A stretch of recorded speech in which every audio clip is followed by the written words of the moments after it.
Hey everyone, welcome back. So, Alicia and I just got back from a walk, and part of the time we were talking about is an experience that happened to my parents and us recently, and I wanted to share that with you because it's going to potentially save you money. So, with that being said, I ask you the question, do you like to go out to eat? Do you like to partake in the fine dining experience? Are you a good tipper? Are you possibly a really good tipper and you don't even know it?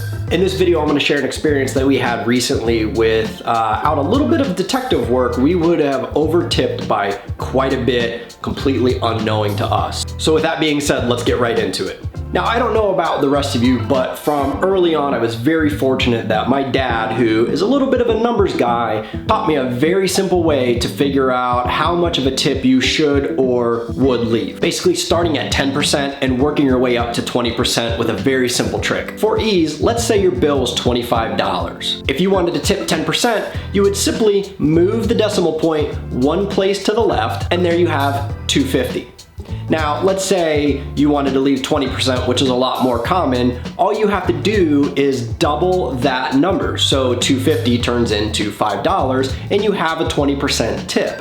Pretty simple, right? No fancy calculation, no doctorate degree needed. I mean, hell, I'm a cop and I can figure this out. Now, obviously, if you wanted to do 15% or 18%, somewhere in between that range, you could figure that out using the same method, or you can obviously just round the numbers a little up or a little down and you'll be within 1 or 2% of that figure that you want.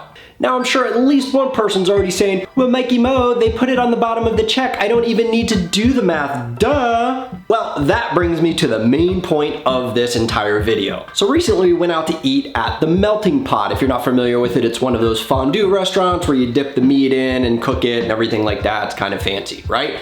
So our bill came out to a very round number. It was $100.16. Obviously the 16 cents, don't worry about that. The main fact of the matter is the bill was $100. So using the method that we just talked about to figure out that tip is extremely simple. Move that decimal place, a 10% tip's gonna be $10. You wanna go 20%, it's going to be a $20 tip. Again, couldn't be any more simple. Well, lo and behold, Big Ed, my dad, takes a look at the tip chart at the bottom of the bill as he's filling out the tip. And he notices that they have the predetermined amount for a 20% tip was listed as $29.63. That's 37 cents shy of a 30% tip. So basically you'd be shelling out almost an extra $10 that you didn't need to if you're a good normal tipper at 20%. Now, no offense to the guys and girls of the service industry, I'm sure you're all pretty pissed at me right now, but come on, that's borderline fraud, if not theft, depending on how you want to look at it.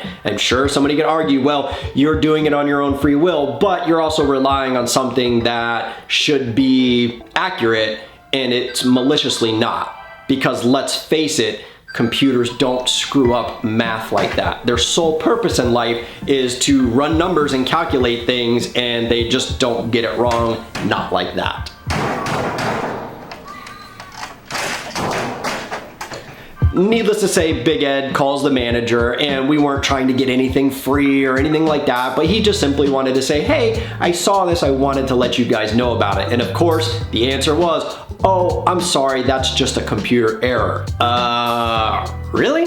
So this is where it ended. That was the end of our night. We left the restaurant, no harm, no foul. But this begs the question, how many places are doing this? Is this a common practice and most people just don't know or don't pay attention? Think about it. How many times have we all blindly looked over that tip chart and just used it and not had a really easy round number of a bill to like compare it to? Like in this case where it was glaringly obvious. So I pass the question off to you guys. Do you use the tip chart? Have you ever compared it to doing your own math? Has this happened to any of you guys? I'd love to hear your thoughts in the comments below. Also, do any of you guys have a trick for how you figure out your tips when you go out to eat? If so, help the rest of us out and throw those in the comments below too. I'd love to hear how you guys figure it out on your own, or if you use a method similar to the way I was taught when I was growing up. Anyway, this was a short video. I hope it helped some of you out, and if nothing else, maybe it taught you a way to figure out your own tip on the fly and not have to rely on that tip chart and maybe be getting railroaded at the end of the day. As always, thank you so much for your support and continued watching of my videos. videos and all the great comments that you leave. I really do appreciate it. I definitely have some other stuff planned, some other stuff coming up. I'm trying to get some videos filmed in a batch and get them scheduled to release. Bear with me on some of that stuff. It's just been hard to accomplish things around the house with the toddler running around. So until the next one, everyone take really good care of yourselves and stay safe out there.